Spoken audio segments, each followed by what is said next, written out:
Welcome to divine 369 tarot reading. நான் உங்கள் லக்ஷ்மி, உங்கள் favourite tarot reader, spiritual healer and reiki grand master.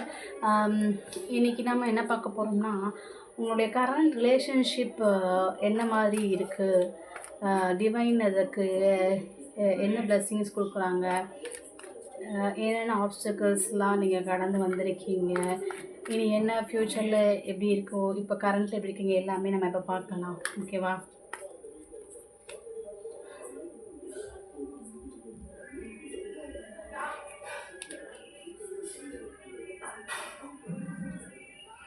Divine blessings கொடுத்துருக்காங்க. Future ரிலேஷன்ஷிப்பில் ஃப்யூச்சரில் என்ன மாதிரி ப்ளீஸ் கேட்குறேன்.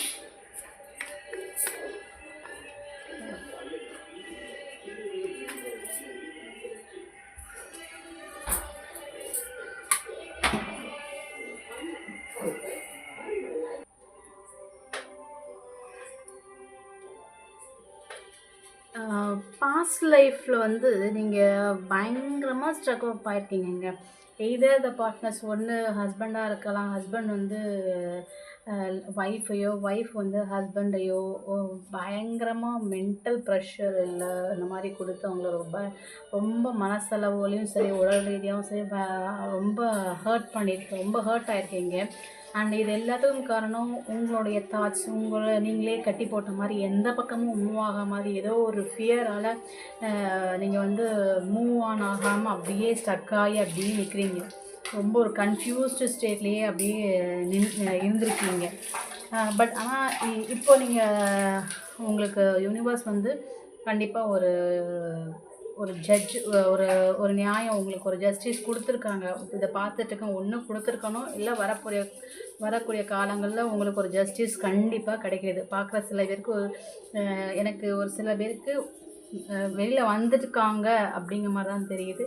இல்லை அந்த ரிலேஷன்ஷிப்லேருந்து ஒன்று வெளியில் வந்திருக்கணும், இல்லை இனி ஃப்யூச்சரில் அவங்களுக்கு அந்த ரிலேஷன்ஷிப்புக்கு கண்டிப்பாக ஏதோ ஒரு வகையில் ஒரு நியாயம் இருக்குது. பட் மைட் பி அவங்க மிக சீக்கிரமாகவே ஒரு சோல் கனெக்ஷன்ஸ் அவங்களுக்கு வந்து இருக்கிற மாதிரி தெரியுது ஃப்யூச்சரில். ஏன்னா அது லவ்வர்ஸ் கார்டு.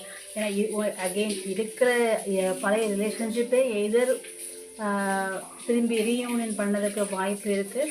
அப்படி இல்லை அப்படின்னா கண்டிப்பாக ஏதோ ஒரு நியூ பர்சன் அவங்க வந்து மீட் பண்ணுவாங்க. அது டெஃபினட்டாக அவங்க அதை வந்து மீட் பண்ணுவாங்க. இல்லை இது வந்து சிங்கிளாக லவ் பண்ணி அந்த மாதிரி இருக்கிறவங்களுக்கும் இதே தான்.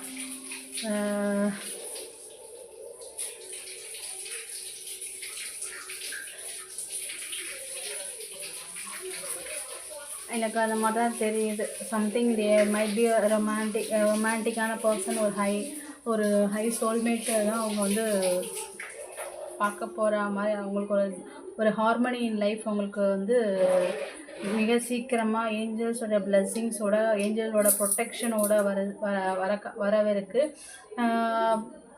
பிரேக்கப் ஆனவங்க வந்து எந்த சைடு எந்த வித சப்போர்ட்டும் இல்லாமல் அவங்களுக்குள்ளேயே அந்த ரிலேஷன்ஷிப் இப்போ அமைதியாக இருந்தாலும், எய்தர் மேபி ஹஸ்பண்டோ இல்லை ஒய்ஃபோ ஏதோ ஒரு டிஸ்டன்ஸில் இருந்து பேசாமல் இருக்கலாம், இல்லை நோ கான்டாக்ட் சிச்சுவேஷனில் இருக்கலாம், இல்லை கொஞ்ச நாள் தள்ளி இருந்துட்டு பேசாமல் இருக்கும் அப்படிங்கிற மாதிரி ஏதாவது இருந்தால் கூட அவங்க வந்து மறுபடியும் ரீயூனியன் ஆகிறதுக்கு வாய்ப்பு இருக்குது. அதுவும் எந்த பக்கம் எந்த சப்போர்ட்டும் இல்லாமல் தேர்ட் பர்சன் யாருமே குறுக்கிடாமல் அவங்களுக்கு அந்த வாய்ப்பு இருக்குது. மைட் பி அவங்க சேரலாம், இல்லை வந்து நியூ பர்சன் அவங்க கண்டிப்பாக மீட் பண்ணுவாங்க. அவங்க லைஃப் இப்போது இவ்வளோ நாள் அவங்க பார்த்துட்டு இவ்வளோ நாள் அவங்களுக்கு இருந்த அந்த கஷ்டமான வாழ்க்கையிலேருந்து ஈடுபட்டு இனி வரக்கூடிய ரிலேஷன்ஷிப் வைஸில் இனி வரக்கூடிய காலங்கள் ரொம்ப வந்து ஹாப்பியாக ஒருத்தருக்கு வந்து அண்டர்ஸ்டாண்டிங் சோல்மேட்டாக இருக்க ரொம்ப ரொமான்டிக்காக அந்த மாதிரி இருக்கிற மாதிரி தெரியுது. இந்த ரீடிங் எப்படி உங்களுக்கு ரெசனேட் ஆகுதுன்னு சொல்லுங்கள். இந்த ரீடிங்க்கு கமெண்ட்டில் ஷேர் பண்ணுங்கள், ரீடிங் எப்படி ரெசனேட் ஆகுதுன்ட்டு. அண்ட் கண்டிப்பாக உங்களுக்கு ஏதாவது ரீடிங் தேவைப்பட்டுச்சுன்னா என்னோடய பர்சனல் ரீடிங் பர்சனல் ரீடிங் ஏதாவது தேவைப்பட்டுச்சுன்னா ஸ்க்ரீனில் தெரிய நம்பருக்கு காண்டாக்ட் பண்ணுங்கள். நம்ம அடுத்த ரீடிங்கில் பார்க்கலாம்.